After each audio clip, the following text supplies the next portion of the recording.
Hello everyone, स्वागत है आपका इकरा फिजिक्स में। तो हम क्लास 11th का पहला चैप्टर पढ़ रहे थे जिसका नाम है basic mathematics.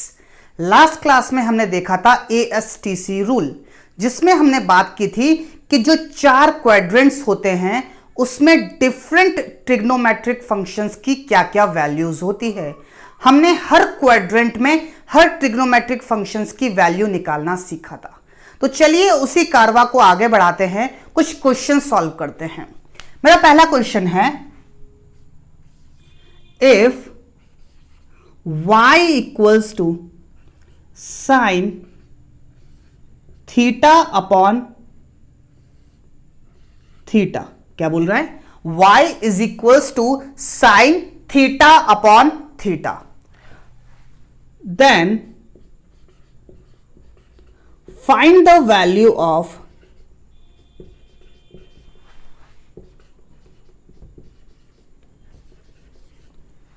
y at theta is equals to 30 degree. क्या सवाल है कि y दे रखा है sine theta divided by theta, तो मुझे y की वैल्यू बतानी है जब थीटा की वैल्यू 30 डिग्री है। तो चलिए कैसे सॉल्व करेंगे। मुझे पता है थीटा की वैल्यू कितनी है, 30 डिग्री, तो इसमें पुट कर दूंगा sine 30 degree divided by 30 degree. तो ये क्या हो जाएगा, साइन 30 इज 1/2 इंटू 30 डिग्री, तो ये कितना आ जाएगा 1/60 डिग्री। तो इस तरीके से सॉल्व कर लेंगे। बिल्कुल सही, गलत जवाब। इस तरीके से बिल्कुल भी सॉल्व नहीं करना है। क्यों सॉल्व नहीं करना है? क्योंकि जब मैं लिखता हूं y is equals to sine theta upon theta, तो थीटा यहां पे एल्जेब्रिक फंक्शन है, और जैसे ही थीटा यहां पे अलोन यूज हुआ तो मुझे यहां पे इसको इसकी SI यूनिट में रखना पड़ेगा, और इसकी SI यूनिट क्या है, रेडियन। तो सबसे पहले मुझे इस theta is equals to 30 degree को रेडियन में कन्वर्ट करना पड़ेगा। तो मुझे पता है 30 डिग्री कितना रेडियन होता है। आई होप अब तक तो आपको याद हो गया होगा, it is equals to π/6 radian. कैसे आया? 30 डिग्री को मैं π/180 से मल्टीप्लाई कर दूंगा, सो 1 जा 6 जा, तो ये क्या आ जाएगा π/6 radian. So 30 degree is equals to π/6 radian. तो अब वैल्यूज पुट करूं तो y की वैल्यू साइन π/6 डिवाइडेड बाय π/6। यहां पे तो चाहे आप π/6 रखो या 30 डिग्री रखो, वैल्यू तो सेम ही आनी है, विच इज 1/2, और यहां पे आ जाएगा π/6। सो 2 1 जा 2 3 जा, तो इसका आंसर आ जाएगा 3/π। तो y की वैल्यू क्या हो जाएगी, 3/π। तो हमेशा ध्यान रखना, जब भी थीटा अलोन आए तो इसकी वैल्यू हमेशा रेडियन में रखनी है। आई बात समझ में? चलिए इसी तरीके से एक सवाल आपके लिए होमवर्क है, if y is equals to theta cos theta, then find the value of y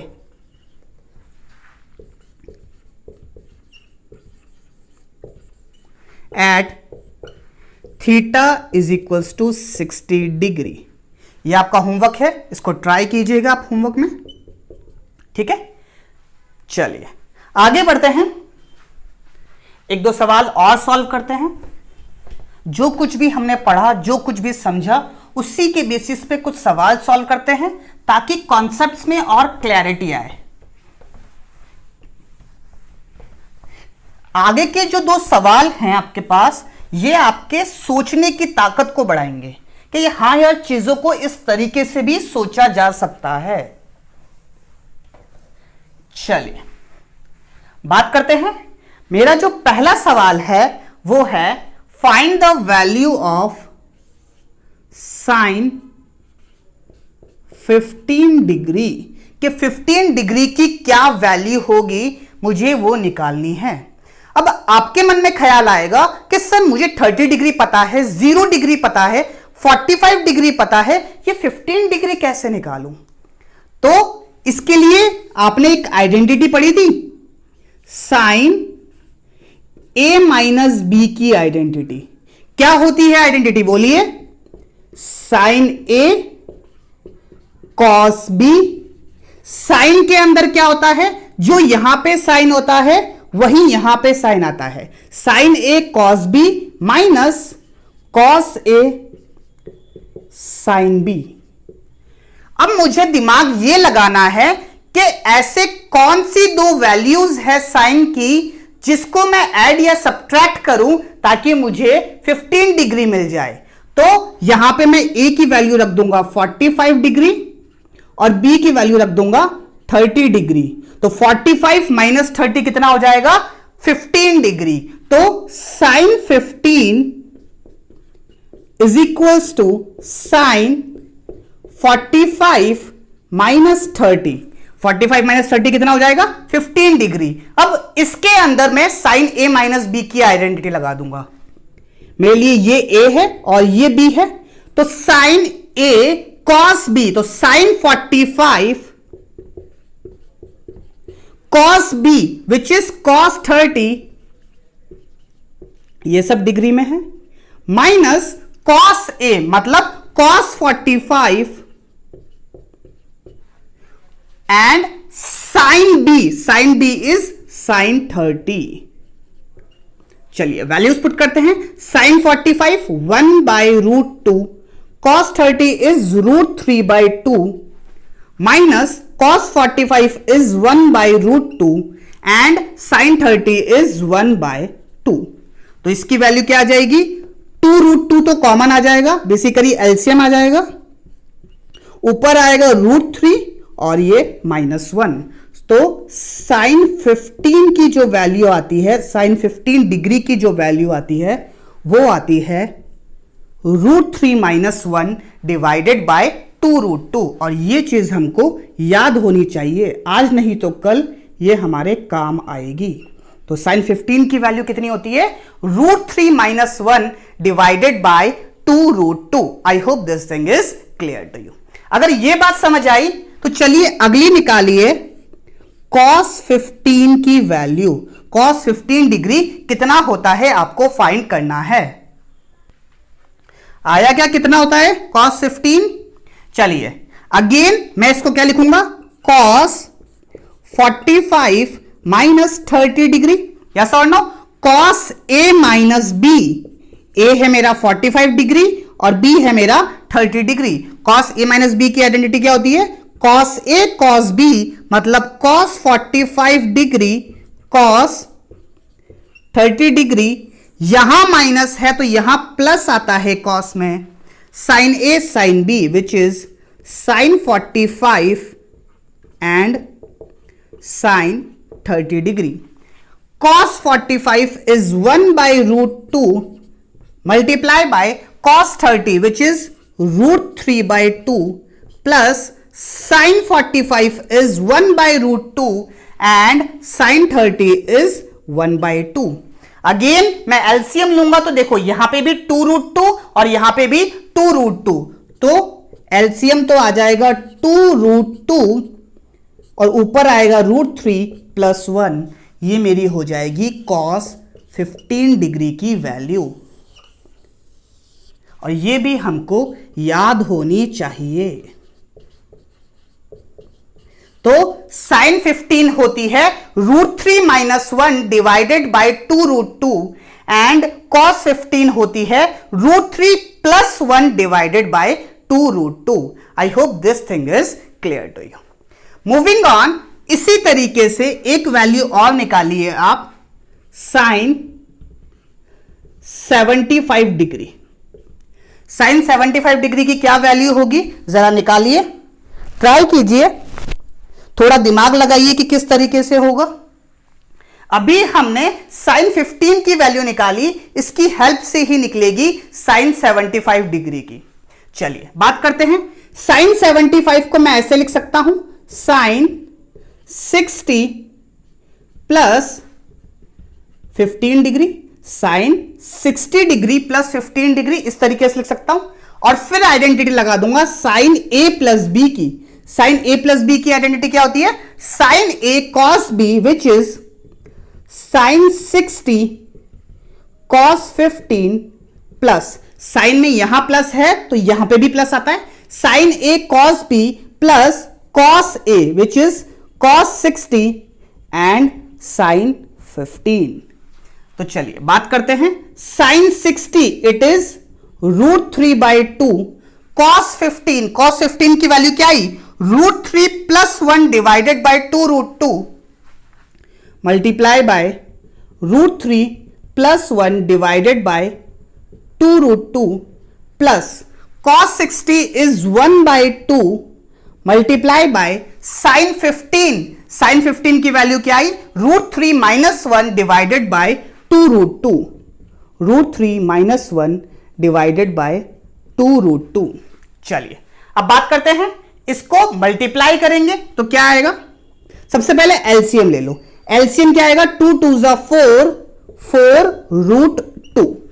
चलिए अब इसको इससे मल्टीप्लाई कर दो, √3 × √3 हो जाएगा 3 प्लस √3 प्लस √3 - 1, तो ये क्या हो जाएगा? 2 plus 2√3 divided by 4√2।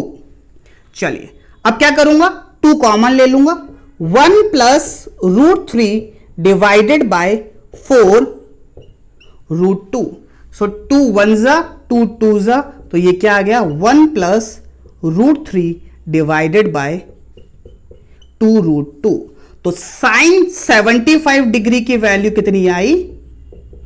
1 plus √3 divided by 2√2। और आनी भी थी, क्यों आनी थी? क्योंकि साइन 75 को मैं कैसे लिख सकता हूं? साइन 90 - 15, साइन 75 को मैं कैसे लिख सकता हूं? साइन 90 - 15, और साइन 90 - थीटा क्या होता है? Cos theta which is cos 15। So cos 15 की वैल्यू कितनी थी? √3 + 1 डिवाइडेड बाय 2√2, और वही मेरी साइन 75 की वैल्यू होगी।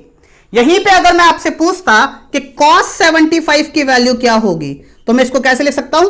cos 90 - 15, और cos 90 - थीटा क्या होता है? साइन थीटा, तो ये क्या हो जाएगा? साइन 15, तो इसकी वैल्यू कितनी हो जाएगी? √3 - 1 डिवाइडेड बाय 2√2।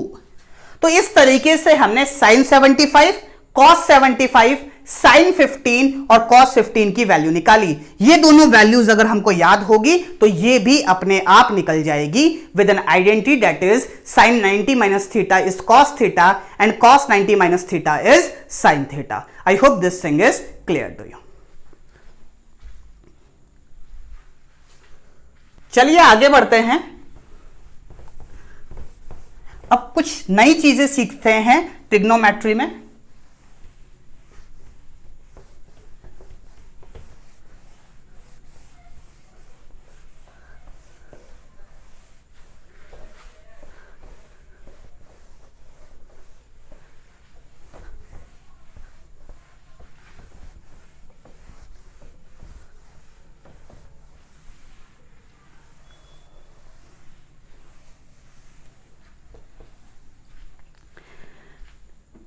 हमारा जो अगला टॉपिक है वो ट्रिग्नोमेट्री का ही पार्ट है, लेकिन एक छोटा सा अगला टॉपिक है जिसको हम बोलते हैं स्मॉल एंगल अप्रॉक्सीमेशन। क्या बोलते हैं? Small angle approximation.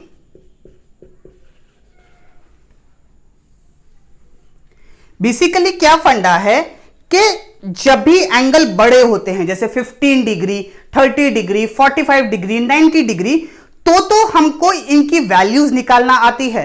साइन 15 अभी हमने सीखा, साइन 30 हमने सीखा लास्ट क्लासेस में, साइन 120, साइन 360, साइन 270, इन सब की वैल्यूज निकालना हमने सीखी। लेकिन जब एंगल छोटे हो जाते हैं, छोटे एंगल किनको बोलते हैं? जिनकी वैल्यू 5 डिग्री से कम होती है। तो जब एंगल छोटे हो जाते हैं तब हम कुछ अप्रॉक्सीमेशन मानते हैं हमारे जो भी ट्रिग्नोमेट्रिक फंक्शंस होते हैं उनके अंदर। तो क्या अप्रॉक्सीमेशंस होते हैं और उनकी वैल्यूज क्या आती है, चलिए समझने की कोशिश करते हैं। तो इसीलिए इसको नाम दिया गया small angle approximation. For example यहां पे कोई छोटा सा ऑब्जेक्ट है, ठीक है, और हमारी आंख यहां पे है। तो मैंने ये बात कही कि ये जो ऑब्जेक्ट है हमारी आंख के ऊपर एक एंगल बना रहा है छोटा सा, विच इज थीटा। अच्छा, ये जो ऑब्जेक्ट है इस तरीके से, इसकी हाइट को मैंने नाम दिया p। क्यों नाम दिया p?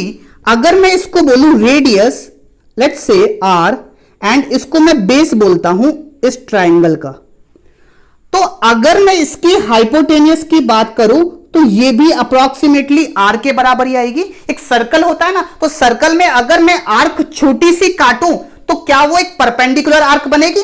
अगर ये थीटा एंगल बहुत छोटा है तो ये एक परपेंडिकुलर बनेगी।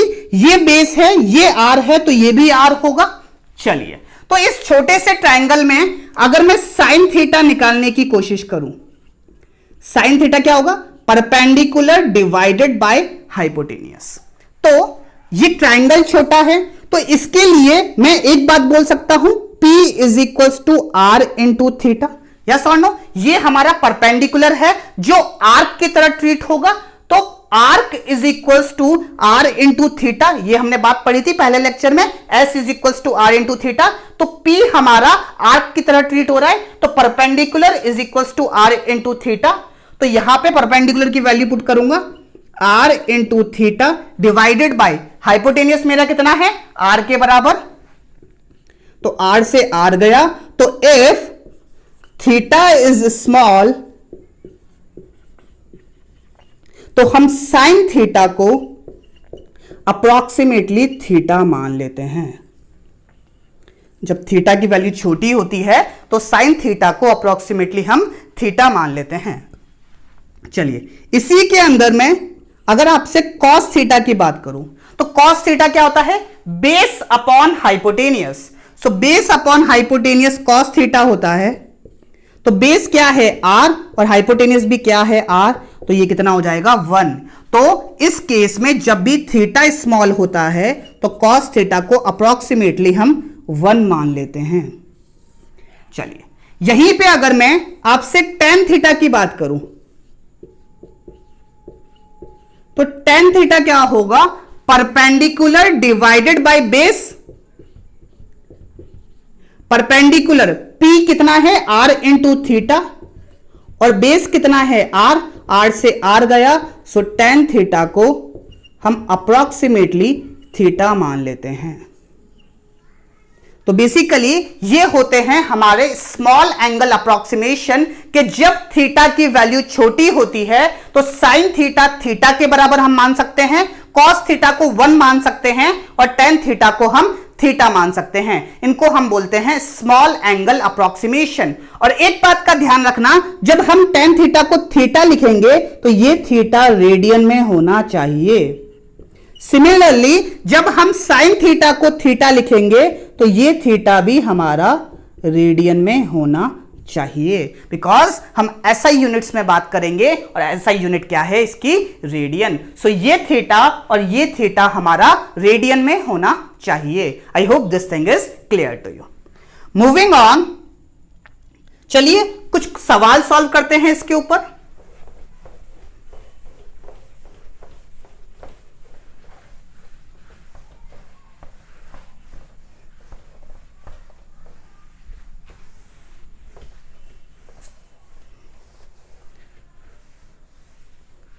मेरा पहला सवाल है, find the value of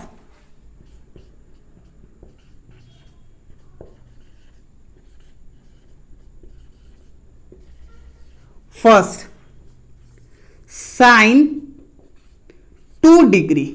sine 2 degree की वैल्यू निकालनी है। अभी हमने बात सीखी थी कि अगर थीटा स्मॉल है तो साइन थीटा को हम अप्रॉक्सीमेटली थीटा में कन्वर्ट कर सकते हैं। तो साइन 2 डिग्री को मैं लिख सकता हूं 2 डिग्री, और मैंने आपको एक बात बोली थी कि ये जो डिग्री आएगी ये बेसिकली रेडियन में होनी चाहिए। So 2 into pi by 180 which is equals to pi by 90। So sine 2 degree की वैल्यू क्या होगी? Pi by 90। यही अगर मैं आपसे पूछ लेता कि tan 3 डिग्री की वैल्यू निकालिए, तो tan थीटा को हम क्या अज्यूम करते हैं? अप्रोक्सीमेटली थीटा अज्यूम करते हैं। सो tan 3 डिग्री की वैल्यू होगी 3 डिग्री, लेकिन ये डिग्री में अच्छा नहीं लगता तो मैं इसको कन्वर्ट करूंगा रेडियन में by multiplying by pi by 180। सो 3 1 जा 3 6 जा, तो ये कितना हो जाएगा? Pi by 60। तो साइन 3 डिग्री की वैल्यू आएगी पाई बाई 60। सो इस तरीके से जो भी स्मॉल एंगल्स होते हैं उनकी वैल्यूज हम निकालते हैं। I hope this thing is clear to you. चलिए, एक सवाल है आपके लिए होमवर्क के लिए, आपको निकालना है cos 2 डिग्री की वैल्यू, कि cos 2 डिग्री की वैल्यू कितनी होगी। ठीक है, तो ये आपके लिए होमवर्क है, cos 2 डिग्री की वैल्यू कितनी होगी। अगेन अप्रोक्सीमेशन का आपको ध्यान रखना है कि स्मॉल एंगल है, 5 डिग्री तक हम स्मॉल एंगल यूज करते हैं, तो 5 डिग्री के अंदर अंदर है, तो cos थीटा को हम किस तरीके से अप्रोक्सीमेट करते हैं उसका ध्यान रख के आपको वैल्यू कमेंट सेक्शन में आपको इसका आंसर देना है कि cos 2 डिग्री का आंसर क्या आएगा। चलिए आगे बात करते हैं maximum and minimum value of trigonometric function. Maximum and minimum value of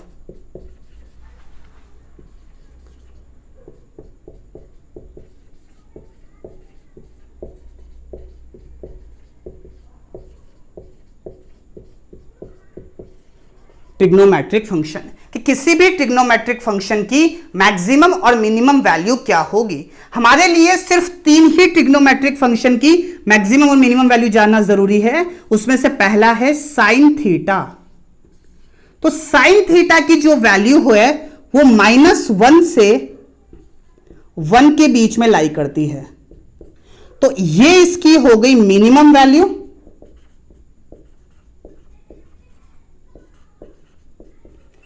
और ये इसकी हो गई मैक्सिमम वैल्यू।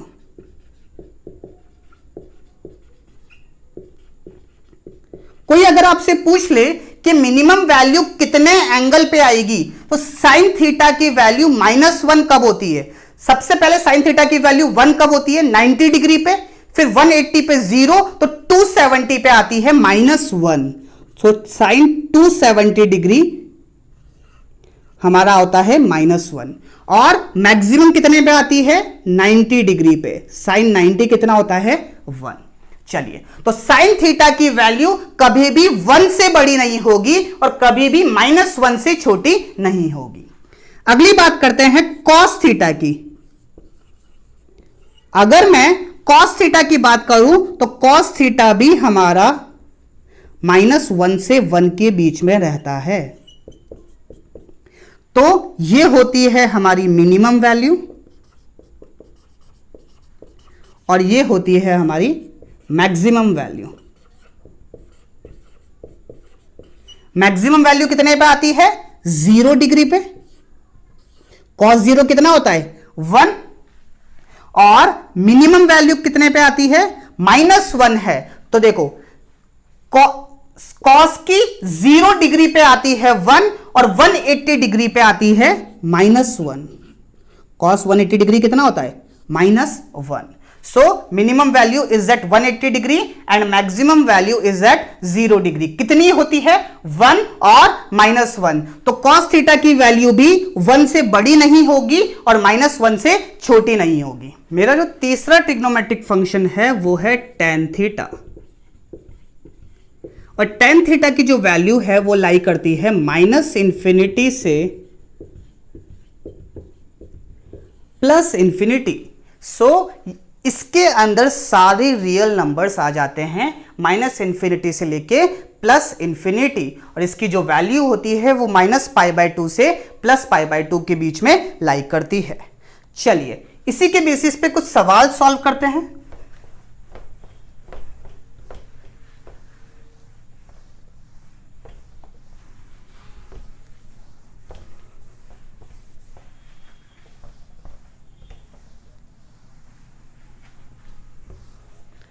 सवाल क्या है,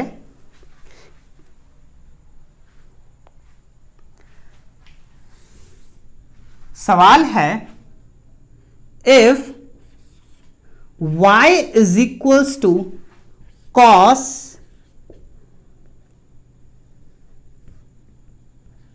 cos 6 थीटा, क्या बोल रहा है, if y is equals to cos 6 theta then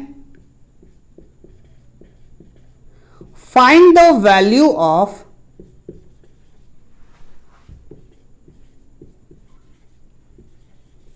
theta at which y will be maximum.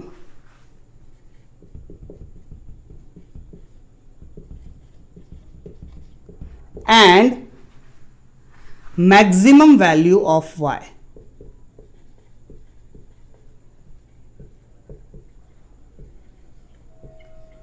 Basically सवाल क्या है कि मेरे पास है y is equal to cos 6 theta, तो मुझे थीटा की वो वैल्यू निकालनी है जहां पे y मैक्सिमम होगा और मैक्सिमम वैल्यू ऑफ y निकालनी है। तो मुझे पता है कि y की वैल्यू है cos 6 थीटा, तो मैं 6 थीटा को कुछ टाइम के लिए x मान लेता हूं। तो मेरे पास y है, y is equal to cos x, और मुझे पता है cos x की जो मैक्सिमम वैल्यू होती है, cos x की मैक्सिमम वैल्यू कितनी होती है 1।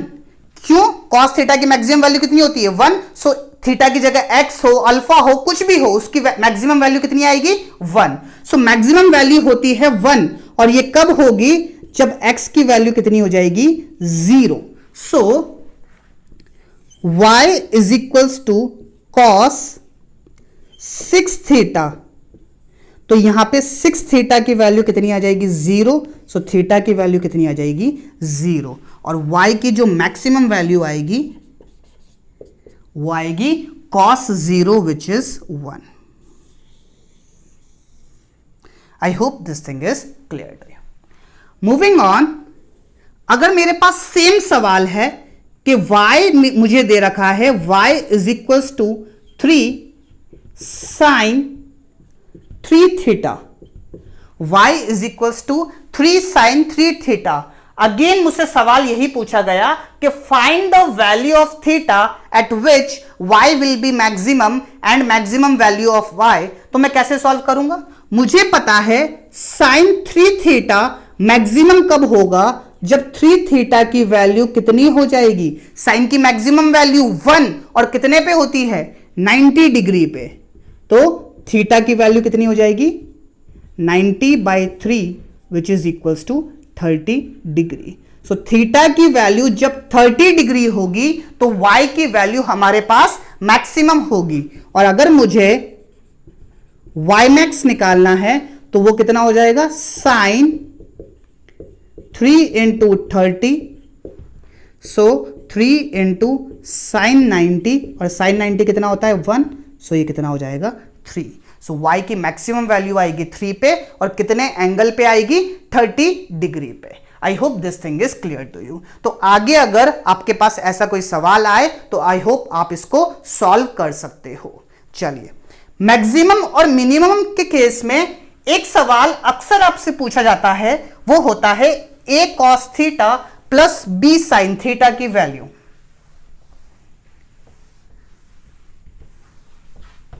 एक चीज है, मतलब एक डेरिवेशन है जो आपको याद नहीं रखना है, बेसिकली आपके सिलेबस भी नहीं है, बस उसका रिजल्ट आपको याद रखना है। वो क्या है, if y is equals to a sin theta plus b cos theta, then maximum value of y is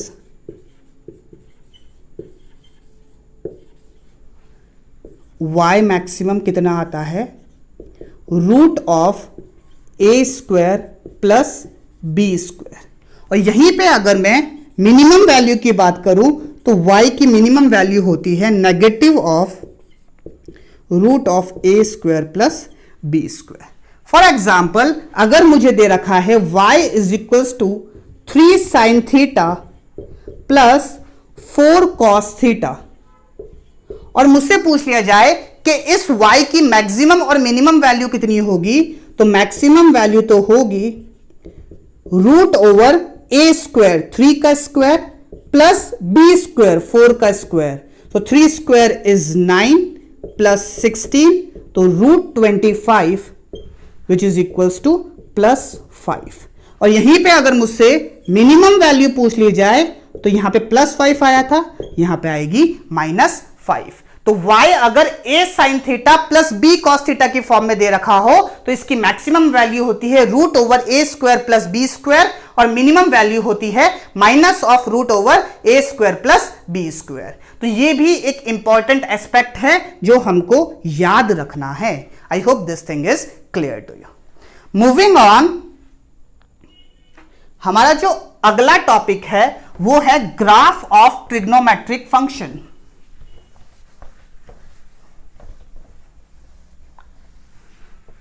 trigonometric functions के ग्राफ कैसे होते हैं, अगर थोड़ा बहुत हमारे दिमाग में हो तो अच्छी बात है। हमको सिर्फ 2 ग्राफ हमारे दिमाग में रखने हैं।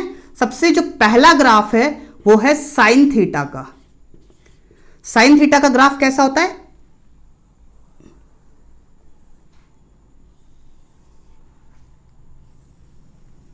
कुछ इस तरीके से,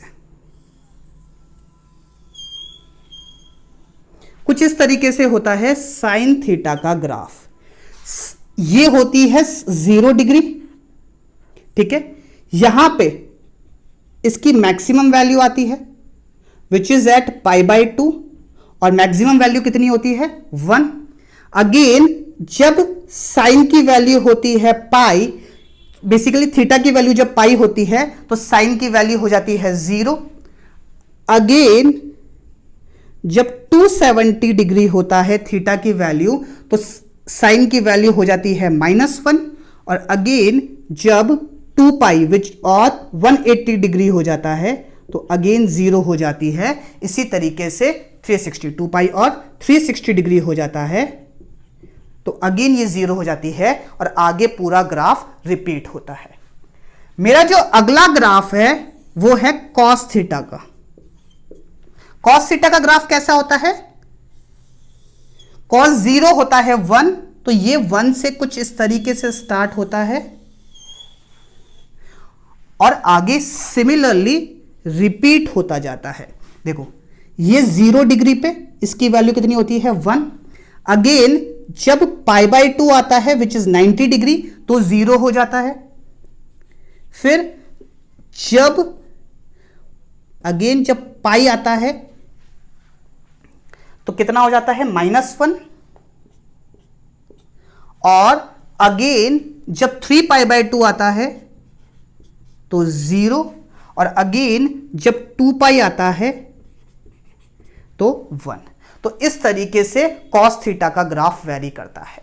कोई आपसे पूछ ले कि साइन थीटा और कॉस थीटा की वैल्यू कब इक्वल होती है, तो ये होती है थीटा जब 45 डिग्री होता है। जब थीटा की वैल्यू 45 डिग्री होती है तो साइन थीटा भी 1/√2 होता है और कॉस थीटा भी 1/√2 होता है। तो ये 2 ग्राफ है जो हमारे लिए इंपॉर्टेंट है। मूविंग ऑन, अगले हमारे कुछ 2 रूल्स है जो कि ट्रायंगल में अप्लाई होते हैं और उसमें साइन और कॉस फंक्शन यूज होते हैं। इसीलिए मैं आपको वो 2 रूल्स यहीं पे बता रहा हूं। कौन कौन से रूल है? मेरा पहला रूल है साइन रूल,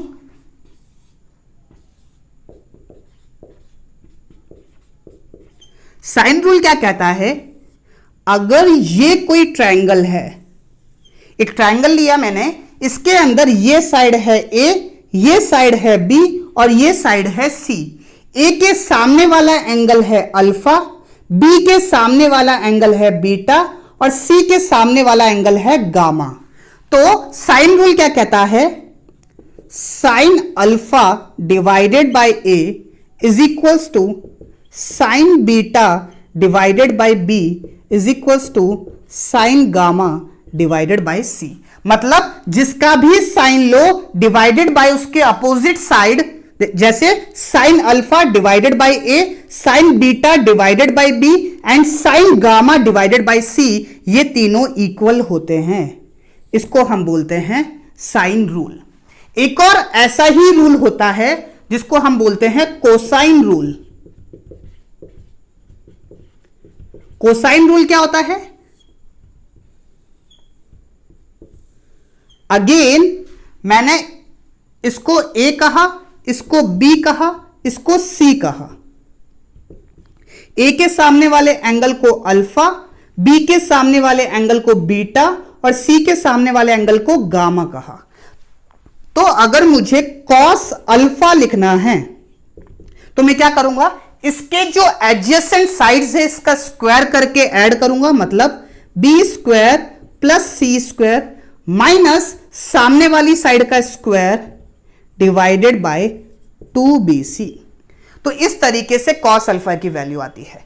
यहीं अगर मैं कॉस बीटा लिखता हूं तो बीटा क्या है ये? तो इसके एडजेसेंट साइड्स का स्क्वायर करके ऐड करूंगा, ए स्क्वायर प्लस सी स्क्वायर माइनस इसके सामने वाली साइड का स्क्वायर डिवाइडेड बाय 2ac। इसी तरीके से अगर मुझे कॉस गामा लिखना है तो cos gamma a square plus b square minus c square divided by 2ab। तो ये दो हमारे रूल्स है, एक है साइन रूल और एक है कोसाइन रूल, और ये दोनों रूल्स आपको याद होने चाहिए। तो यहां पे हमारा ट्रिग्नोमेट्रिक का जो पोर्शन है वो कंप्लीट होता है। बेसिकली आज के लेक्चर में हमने सीखा कि स्मॉल एंगल अप्रोक्सीमेशन क्या होता है, किस तरीके से जब एंगल छोटे होते हैं, छोटे का मतलब लेस देन 5 डिग्री होते हैं, तो किस तरीके से वैल्यूज चेंज होती है, किस तरीके से हम साइन थीटा को थीटा मान सकते हैं, कॉस थीटा को 1 मान सकते हैं और टेन थीटा को भी थीटा मान सकते हैं। उसके बाद हमने देखा कि साइन थीटा, कॉस थीटा और टेन थीटा की मैक्सिमम और मिनिमम वैल्यू क्या होती है। बेसिकली हमने देखा कि उनकी रेंज क्या होती है, कि मैक्सिमम वैल्यू कितनी पॉसिबल है और मिनिमम वैल्यू कितनी पॉसिबल है। उसके बाद हमने देखा कि साइन थीटा और कॉस थीटा का ग्राफ कैसा होता है, और एट लास्ट हमने देखा कि बेसिकली मैक्सिमम वैल्यू तो हमने देखी, उसके बाद हमने दो रूल्स देखे, साइन रूल और कोसाइन रूल। के साइन रूल क्या होता है? Basically sine alpha divided by A, sine beta divided by B and sine gamma divided by C. उसी तरीके से कोसाइन रूल क्या होता है? बेसिकली जो भी एंगल मुझे लिखना है कॉस ऑफ दैट एंगल, तो वो क्या होता है? दोनों साइड का स्क्वायर करके ऐड माइनस अपोजिट साइड का square divided by twice of दोनों साइड। तो इस तरीके से हमने कोसाइन रूल सीखा। I hope this thing is clear to you, और यहां पे हमारा ट्रिग्नोमेट्री कंप्लीट होता है। So that's it from my side for today. Thank you so much everyone.